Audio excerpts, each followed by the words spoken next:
Hello, happy Andor Wednesdays. You almost said Spawn because we were talking about. Yeah, we were just talking about Spawn, and I am thinking about Spawn all the time.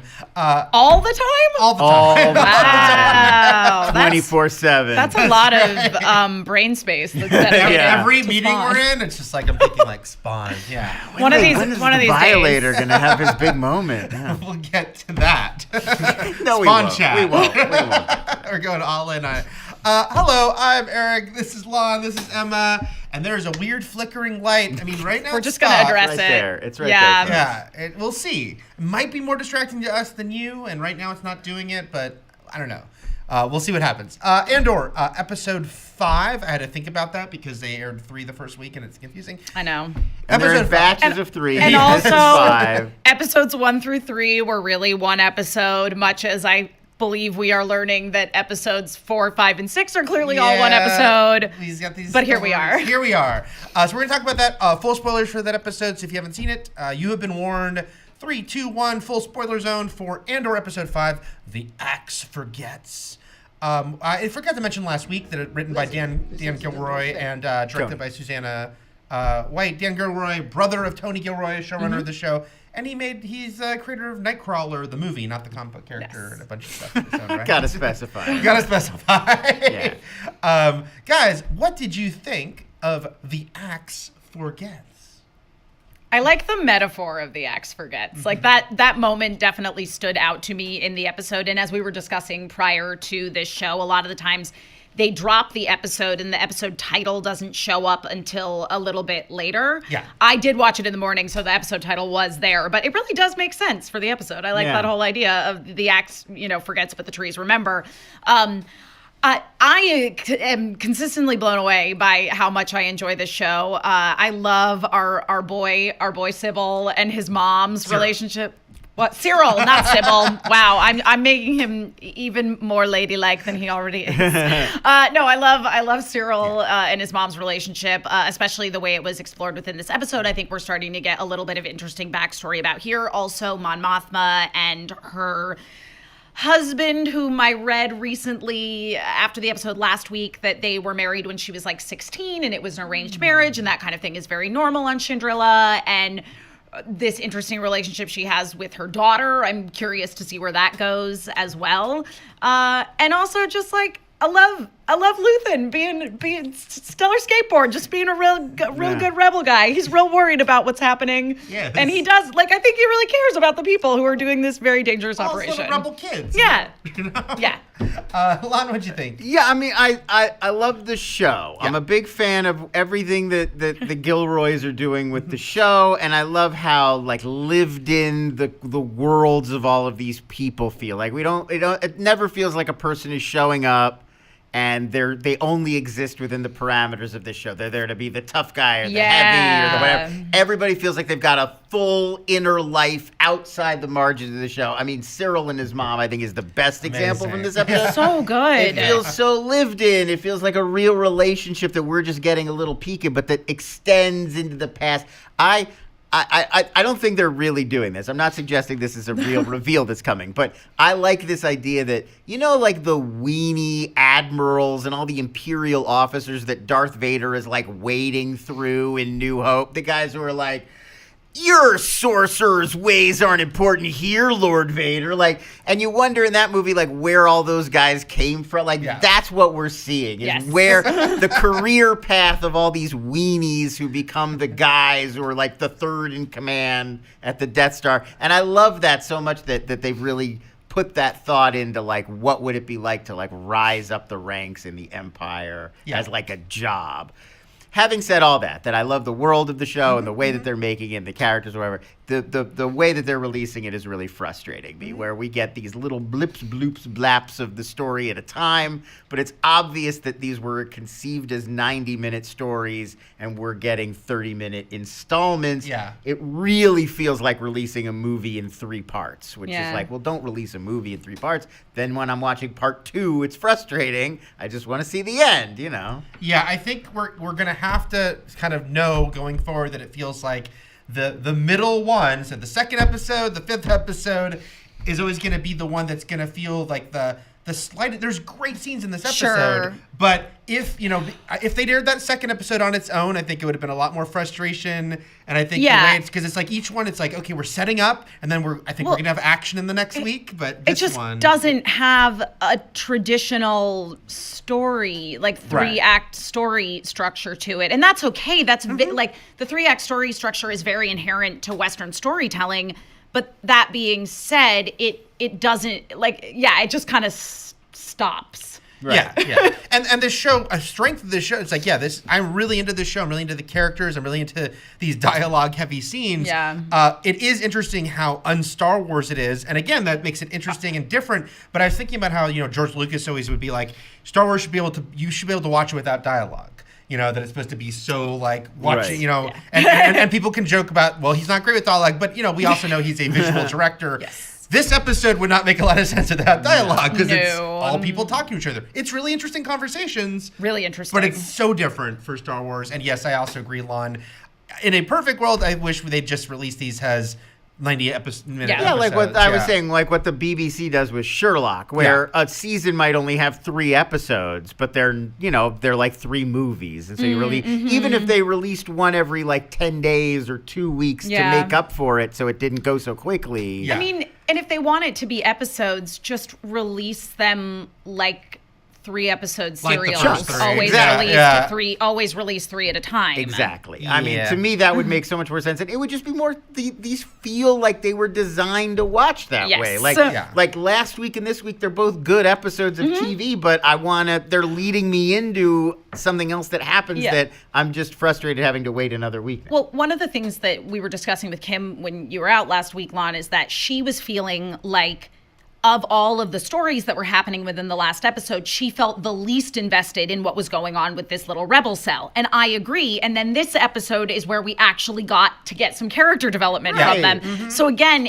it's because of the nature of, as you say, it really is just a 90-minute episode, movie, what have you, so that you are missing some of the pieces. But again, it feels so incomplete that you kind of just, I think, accept like, all right, well, I guess this person's going to get their thing in the next episode. Sure. And I mean, I'm already there. Like, it's not like I'm going to give up on this show if it doesn't wrap up. Like, I'm already there where I'm like, okay, the payoff for this will come next week and I'll get it. I'll be like, ha, you did it.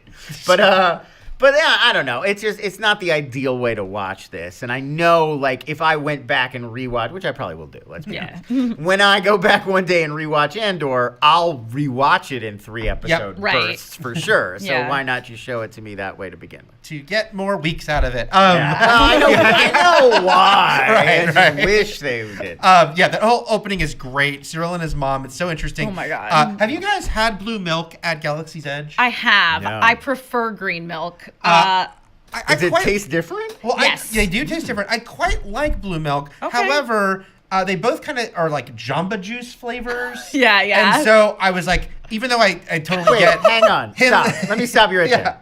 It's real milk.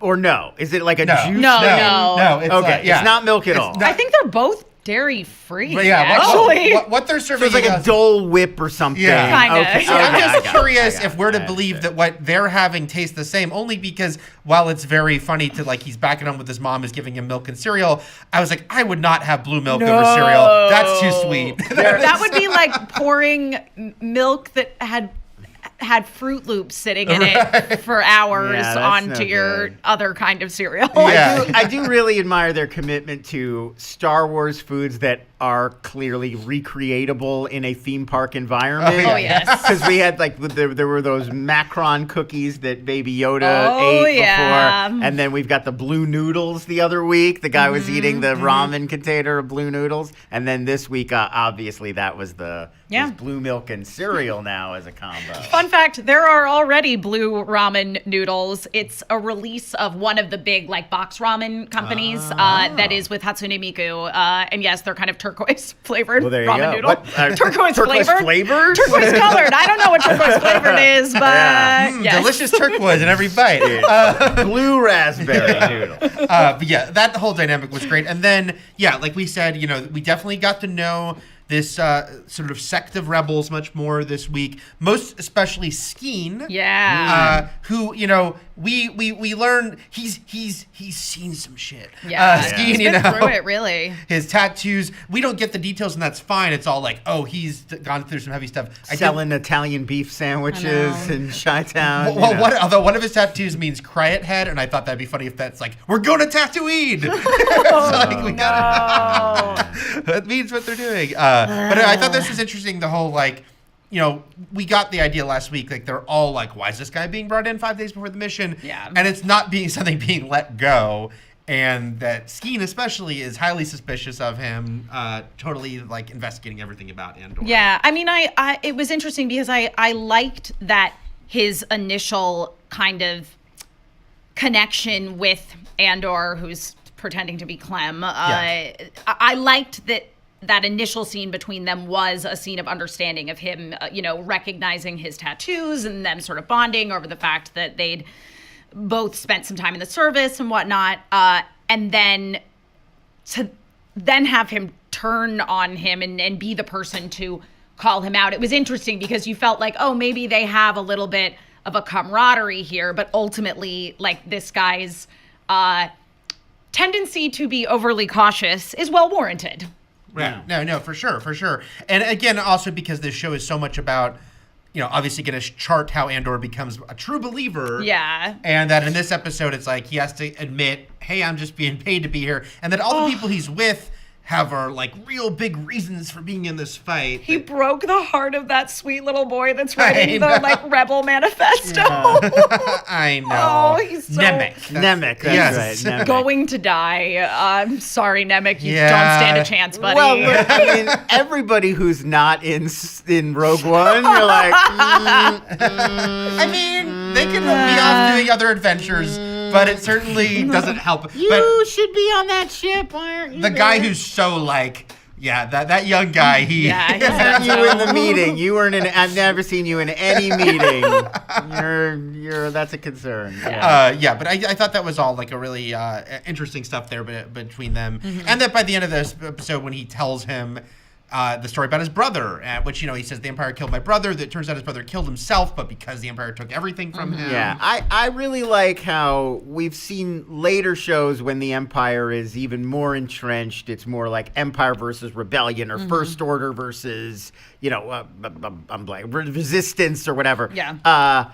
And it's always about tactics. It's always about military. It's about they've got this many, or they've got this kind of gun, or they've got this weapon, or whatever. And we're in this early phase now where it's not about them overwhelming one another with shows of force. It's like, do they know? It's all element of surprise. Right. And so they're all paranoid about, does the Empire know we're coming? Do they know that this one guy's a turncoat? Are they going to see? Because if they know any information, the whole plan is over because they don't have the numbers to like physically overwhelm them. And it's just it's a different way of thinking about these same engagements instead of it being like, they're going to have 20 guards and we need a plan to get around those 20 guys. It's more like, do they know that we're coming? Because if so, the plan is off. Right. And I really like seeing Gorn, who, is the guy who's with the Empire but helping them. Right. The sort of turncoat that we've seen like is essential in all of their plans. Like you can't fight the Empire without one inside person to help you. Yeah. And I like that, we get just enough that he fell in love with a woman and, quote, lost the woman. We probably assume she was killed. And that, the other, when he's talking to that guy who's so like, oh, the locals, they stink, don't they? And 100's bad, but it would have been so much worse with 1,000. And that's like, that's the meaning of that for him. But I also like that he plays that little game with them of being a hard ass to get them to ask to see the eye. Yes. Right, Yes. He can't, because no Imperial leader could be like, hey, guys, you should enjoy Take that. the day off. Fine. He's got to They like, no, we're not taking the day off. Right. I thought that was great. Let's talk more about Mon Mothma, though. What'd you guys think? I mean, again, it's like all this reveals with her. We know she has a douchey husband, but she has a daughter too. What do we think is going to happen with this dynamic? Well, here? she seems to be team dad right now because clearly dad's the fun one. Yeah. I don't know what her issue is with her mom other than maybe being a teenager, and so she just doesn't like her mom by definition. Yeah, I mean, I don't know what's gonna happen with this girl at this point.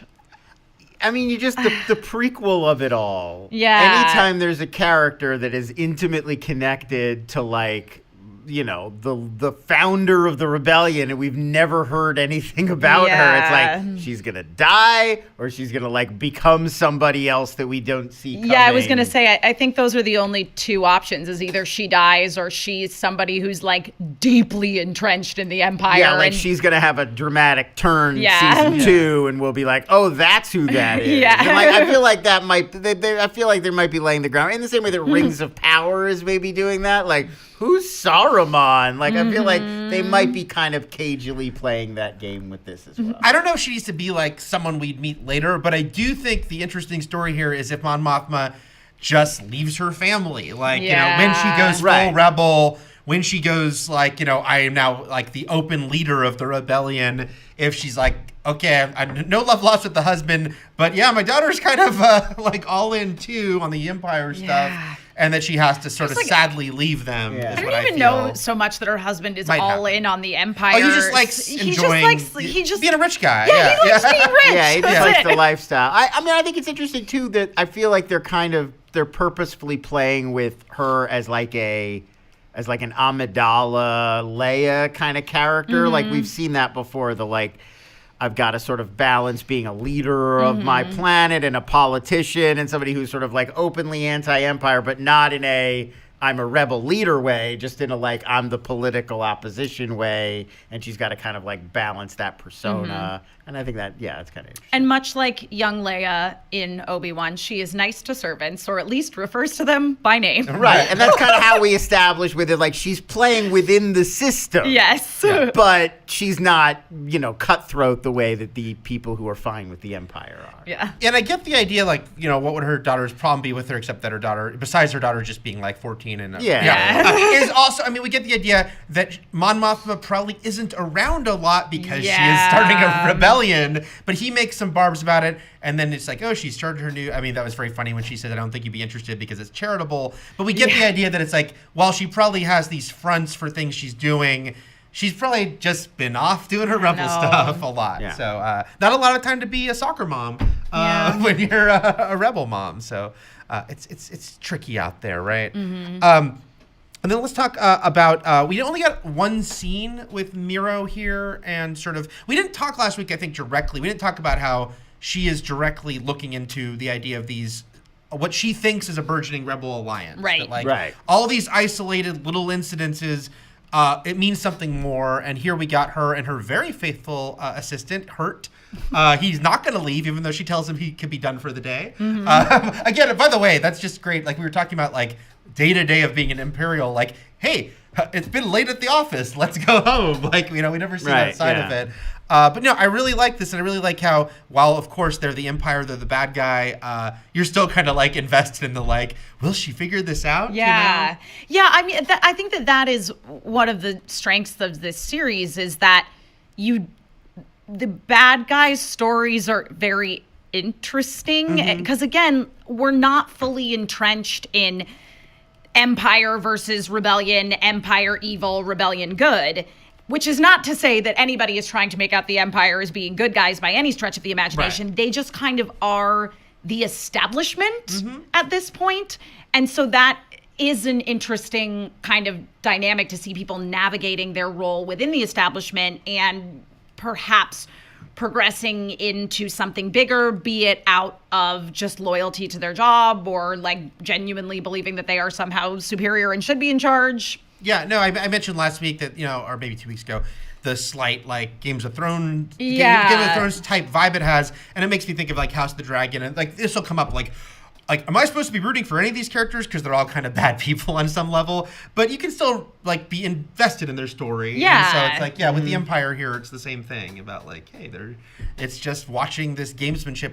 Blevin, I was surprised that we went to Ferrix this week, but when we didn't see Bix or Marva, it was still all about like him just establishing, the new thing there. And that was even fun interplay, like him and that guy where the guy's like, oh, are you asking me if because the guy doesn't want the job, obviously. It's like, you're asking me if I want, no, you are taking the job. Yeah. But, like, is this cool for your headquarters, Yeah. And like you said, Lon, like the idea of like seeing more, almost the insidious nature of the Empire coming in, because they're just going to like, oh, that was a hotel, now it's our headquarters. And just like. Yeah, I mean, I like this idea that, it's always been background, and of course it is, because they're action movies, they're adventure movies, the Star Wars movies. They don't have time to waste on world building stuff like how did this bureaucracy come to be. But that's a shorthand in every Star Wars movie we've ever seen, is somehow this evil organization within not that long of a time span took total day-to-day bureaucratic military social control over a galaxy, which is a huge thing to do. And I love that this show feels like the first time that we're really digging into the nuts and bolts. Every other show has been treating it like background so far. It's a thing that happened. Here we're going to follow these few heroes while all that stuff is happening back here. And it feels like this is the first time where we're like, well, but what is going on back there? Like, how did that actually work? Like, if that was your job, bring this galaxy into order, what would the day-to-day of that job be like? Yeah, what's it like on both sides? What's it like to be the guy who got your stuff taken, and what is it like to be the guy taking the stuff? Right, and like how that becomes a job, and it's just work, and you're trying to do a good job, and like that becomes, and I think that's a thing that the Gilroys and Tony Gilroy is interested in inherently, in how, what your job is every day, it becomes your morality. We all want to do a good job. Sure. We all have a job. And so you become sort of like, that becomes your tunnel vision is, well, I'm going to do a good job at my task in front of me. And that's what I do all day. And that's my focus, whether or not it makes the world better in the grand scheme of things. The light is doing its weird twitchy Yeah. David Lynch thing off and on. Yeah, it's fun. You can see it like reflected on the back of my laptop here. So we're in like the pink room. Firewalk with me. It's going on.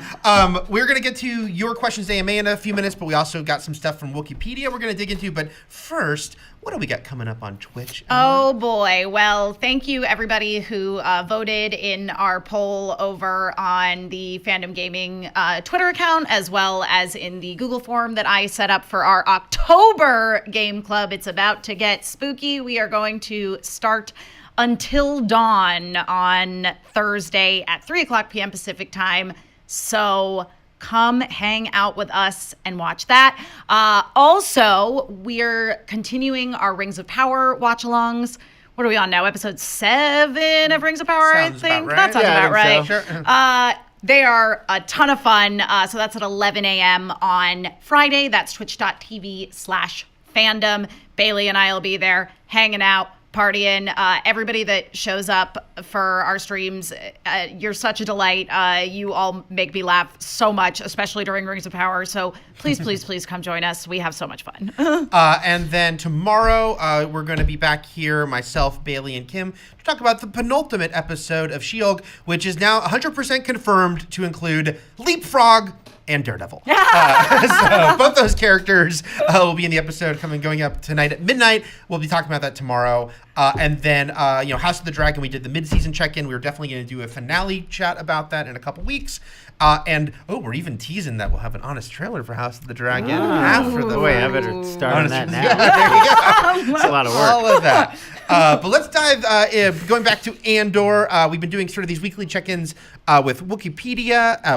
I can say these words. Star Wars. Wikipedia. There you go. And looking at sort of something from the episode to spotlight, this week we are joined by Mike Delaney. Mike, how goes it for you? Oh, all good. How are you, everyone over there? We are great. Mike, give us your quick thoughts on Andor in general before we dig into what we're going to spotlight this week. So far, it's I'm really liking the kind of like almost like the real life of the galaxy itself. Mm-hmm. Just even like the banality of it, like eating cereal with your mother, as you were saying earlier. and especially kind of like it's still got this like 70s vibe where you look at a lot of the furnishings and a lot of the technology. Everything looks like it could have been in a 70s showroom. Pretty much like obviously the original films were taking technology from the time. And I really like the fact they've carried that essence through, even when you see it on Coruscant, where it's this really bright, really kind of like glass and steel facade, but then you get into the nitty gritty of it and it's still pretty much brown and normal. I really like that they make sure that some people, especially amongst the Empire, are rocking those 70s long sideburns. Yes. Gotta get those. Well, that was my my weird one. Is like they're trying to be Imperial soldiers and no one's cut their hair. Yep. I know. Yep. It's a good point. That might get them clocked. We'll see. That's not regulation. What do you got for us this week to spotlight here from this episode? This episode, which did name drop a lot of familiar planets, a lot of more maybe than even some other episodes. What are we looking at here? So I've picked this one, Luthen's kind of gallery shop, which in the latest drop on StarWars.com episode guide actually has a name now, which is Galactic Antiquities and Objects of Interest. And I chose this because even though they've been teasing Andor as this show that doesn't have Easter eggs, it's going to have no fan service, this place is absolutely packed full of it. Even going back to just some of the things that they showed, there is stuff like a Twi'lek Calicori from Rebels. There is a Mandalorian breastplate. You even have Starkiller's armor from the Dark Side ending of the Force Unleashed video game. And in the latest episode, in the background, there was a couple of holocrons, or it looks to be holocrons, both Jedi and Sith. I noticed that as well. Now, is that the thing that looked like the Lament configuration from Hellraiser? A little bit. Yeah, that's what it is. There's that scene with Stellan Skarsgård where it looks exactly like the Hellraiser puzzle box on the shelf behind him. Is that a holocron? That's what holocrons look like. Okay, yeah. all right, That's it. That opens a pathway to hell. Be careful, folks. What was the most important thing here? The most important, I say more important thing, that someone on Twitter pointed out that next to the holocrons was actually a little cameo appearance from Indiana Jones. From the Temple of Doom. Oh, that's so funny. There's been an ongoing relationship, as we know, going back to Raiders having C-3PO and R2 on like cave drawings. So that's very funny. Maybe we can chart the path of those stones to make it through. What we hear about a show like this is like, Tony Gilroy is not being like, put all these things in there. It's just these places have to be filled with something, and then you've got people. That's where I think where people like Pablo Hidalgo and guys behind the scenes are like, hey, it'd be cool to be in there. Was the stones your favorite, Mike, or was there anything else that you were just like the most hyped to see? I mean, the holocrons I think were generally my favorite one to see. It's like to say the stones was kind of like a Twitter thread that someone posted up, and then when you go back and watch the episode, you spot them a lot more easily.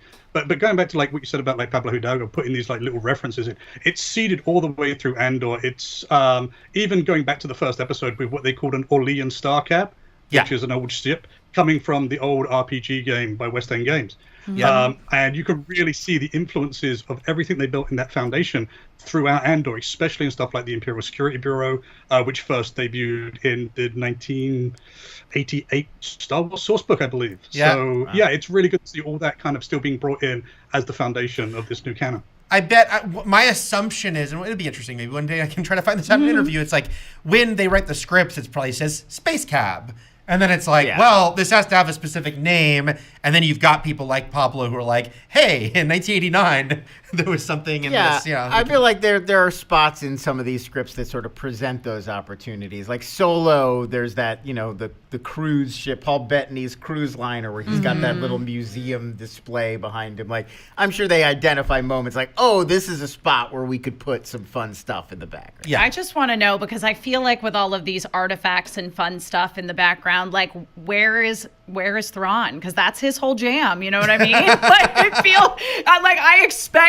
I know this is again like Easter eggs. It's not fan servicey, but like it feels like Thrawn would show up at Luthen's shop. I'm just saying, like that's very much his vibe. Mike, what do you think? I feel like when this store is just tailor made to eventually end up at a Disney park or cruise ship. Oh yeah. Think you'll get it's the next iteration of Ogger's shop. We're going to close that one down. And they'll reopen this one in about a year's time, I reckon. Yeah, and Yeah. we'll get like cast members at Disneyland playing Stellan Skarsgård. Yes. That'll be crazy. That's all I want. Mike, thank you so much for joining us. Dig in there. Thanks a lot. Thanks for having me. Take care. Let's do a little AMA here. You could have multiple Skarsgårds. You could have a Selvig Oh, walking my around. God. So many Skarsgårds. Yes. Multiple Skarsgårds. Bruins fan 1144 says, "Boo! No Sly Moore appearance at a dinner party after teasing us." Oh, man. Still my headcanon grandma of Ray. Wow. Because Sheev and Sly Moore. Right. But didn't we Exhausting. confirm You're that all exhausted. her parents are it was a Palpatine clone, and I thought they were filthy junk traders. that's what I thought. You know, it's a certain point of view, guys. Darth Relum asks, "What would a bowl of children's cereal in the Star Wars world be called?" Yeah, like what did cereal be like? Oh, pour me a bowl of. What-O's.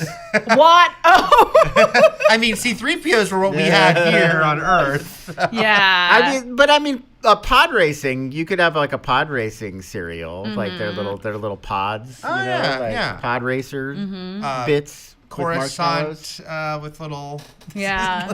little speeders. I don't know. We'll have to workshop it. I mean, you could have a whole line, which again they could sell us. So Maybe it's just like we have Count Chocula here, but they don't really have Count, so it's just like Darth Chocula. Yeah. well, no, I they don't have know. Count Dooku. Oh, you're right. Yeah. So there you go. Dooku still doesn't have a first name, by the way, right? That always bugs me. But we it took decades to get Sheev. Does- No, I think he has a first name.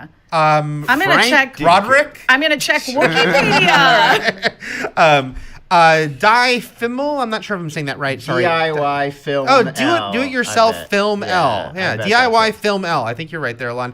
Thought the tattoos were about prison. I mean, they definitely could have been. I think the point was whether they were about prison or things he fought in. They said he was a tough guy. Well, one, you know? I thought one was like some kind of boys' home, Gang, or, maybe, Like yeah. it felt like the conversation they were having there was about how like, oh, you were like a kid who ended up in the Imperial like foster system or whatever, or were like a child soldier or something. Like that felt like what they were bonding over. Yeah, I almost I mean, while I do think we will get the answer to that eventually, whether it be in a book or a comic, I think it's probably close to what that person is. It's some sort of youth, group home, prison, like whatever. Yeah.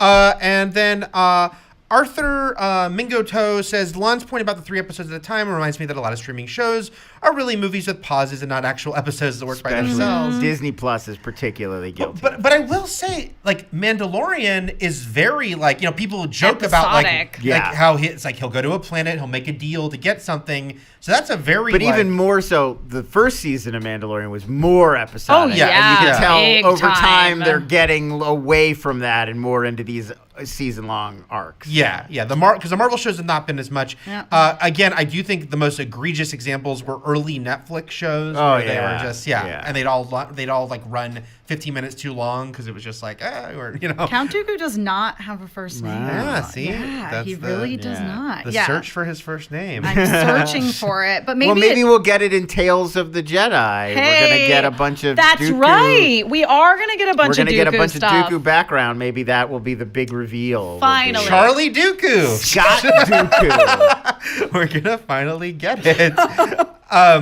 Zeno Hour asked, "Do you think we'll see Orson Krennic appear in the show?" I think yes. Yeah. Oh, definitely. That would be cool. I just think, again, probably in the second season. The second season, just the way it's structured, where it's like a year, Yeah. it'd be much easier for him to pop into one of those 3-episode arcs. Already on Yeah. a Disney Plus show, Mr. Mendelsohn, not anti-Disney Plus. No, Yeah. exactly. Gonna No. do Secret Invasion already. We need so. Mendo. Yeah. So I think he'll pop in. Mr. Fix-It here with a contrarian feeling that Mr. Fix-It, though I do like your name, Grey Hulk, if that's what you're doing. Andor is so bland. Disney Star Wars is so bland. Give us Jedi shows. Give us brand new characters. Give us just new had stories. Kenobi. Just- Yeah, Kenobi is a Jedi show. And Luke Skywalker showed Jedi up. show. I understand the give us new characters, but also aside from Cassian Andor and Mon Mothma so far this entire series is new characters. And this is my soapbox about it as somebody who absolutely loathed Rise of Skywalker. I just was able to look at that and go, you know what? Cool. It's not for me.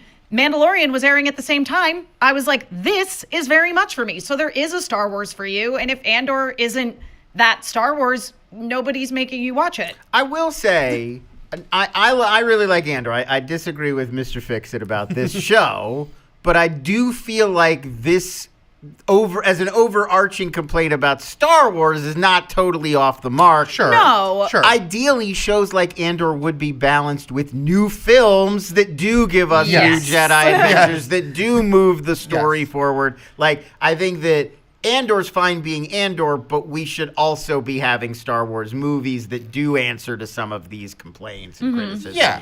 And that's what feels off right now, is we're only getting this one kind of storytelling and not the other kind. And I mean, I think for me, like when asked what I like about Star Wars, it's always been more the rebellion and the world building and the people, and so like Andor is absolutely for me. Sure. I have no problem with Andor. I do feel like we are missing that, like, well, but what happens after? I was saying this, I think, last week. The only storytelling that we have beyond Rise of Skywalker so far is Lego special. Right. That's where Finn's getting trained. Rey and Finn, and that's the only, and like, to me, that's crazy. Yeah. Like, that we wouldn't just keep going. Like, I don't even care if you bring those characters back or introduce a whole new cast, jump ahead 100 years, like, whatever. The fact that we're not still expanding the universe with movies is crazy. Yeah, it is. That's a whole weird thing about it. I mean, I'm really loving Andor. You know, some criticisms aside, I love the show overall. I do think the Jedi, I think they have to be able to tell stories without Jedi. I also understand how implicitly cool Jedi and lightsabers are, and that we'll always get back to that. At the same time, it was funny to me. I loved Rogue One. I wasn't so hot on Solo. They both inevitably involved a character we already knew taking out a lightsaber by the end of it. You know, but yeah, I do hope that, you know, eventually that they'll, you know, figure stuff out with the movies and we can get, you know, something kind of cool and exciting and original in that. But in the meantime, I am enjoying what we're getting here as I knock the mic. We'll end with Ian Neufeld and asking, do you think the heist will succeed? I mean, it won't go off without a hitch. No. That's for sure. Man. Succeed? No. Do I think they will ultimately come away having at least slightly achieved what they sent out to do? Yes. What do you think? I think it's halfway through the season, so something bad. Like, maybe they succeed, but it's a Pyrrhic victory because they lose more than they gain or something. But yeah, like, something's gonna have to happen that then motivates the next big thing that happens. So it's not going to be a total unqualified success. Yeah, because almost it's like because somebody's got to die, right? You know. Because we have to see Cassian kind of really embrace the rebel spirit. It can't be like, we succeeded, here's your money, thanks, bye. It has to be like maybe success at a cost, and I don't think it's going to be like success and then he's like, now I'm a full rebel, because we're not there yet. But or that there's a discovery that they make during this heist that fuels the second half of season 1. Like, they're going to figure out, you know, oh, the Empire's planning to do this, or this person that we thought was on our side is a turncoat, or whatever, you know. Yeah. Saw Gerrera is doing something we have to counter. I still want to know what's going on with Cassian's sister, since obviously that plotline will get resolved. Exactly. I'm not like, he gave up on that, what the heck? I'm like, okay, clearly and they're planting the seeds for later. It would be very Star Warsy if, you know, during the course of whatever's going to happen next week, he discovers some clue about his sister, and then he's divided between, do I stick around and do my duty to the rebellion, or do I go back off on my own and finish my personal crusade to find my sister? Very Han Solo situation. And we forgot to mention that last we saw Cyril in this episode, he's gazing at the hologram of Cassian. It's like, even though he no longer has that position, now he's got to go work for his uncle, and he blames. Works for his uncle. Blames Cassian, but that's what it is. But Andor is bugging him, so obviously this is all going to start to coalesce together. Y'all, I love Cyril. I really do. Oh, he's so Cyril great. Is such a great character. What was the part about the when she is talking about talking to the uncle? And she's like, you heard that? He's like, kind of hard to miss it. Like his delivery is They're in such a small apartment. Yeah. And the actor is so good. And she is so fabulous, his mom. And again, like, it's just a testament to, because again, that's not really a terribly long scene. It's just like a couple of scenes of the two of them talking about this character who's been off screen the whole time, his uncle. And We've never met Uncle Harlow. And we understand everything about that relationship because the writing and the acting is so good. Yep. It has all these nuances. I saw one more thing in my notes to mention before we go, which is Miro pops some pills at one point. And I don't know if that's meant to be that anxiety, addiction, medication, but even that it even happened is something we never see in Star Wars. I was like, gotta take this. She's like, gotta take some. Lots going on in my life. I need a couple of these She's pills. taking Star Wars Xanax. Yeah, the only drug, it's not death sticks or spice. Yeah, those are the only drugs we know about. Yes, I'm digging all this minutia.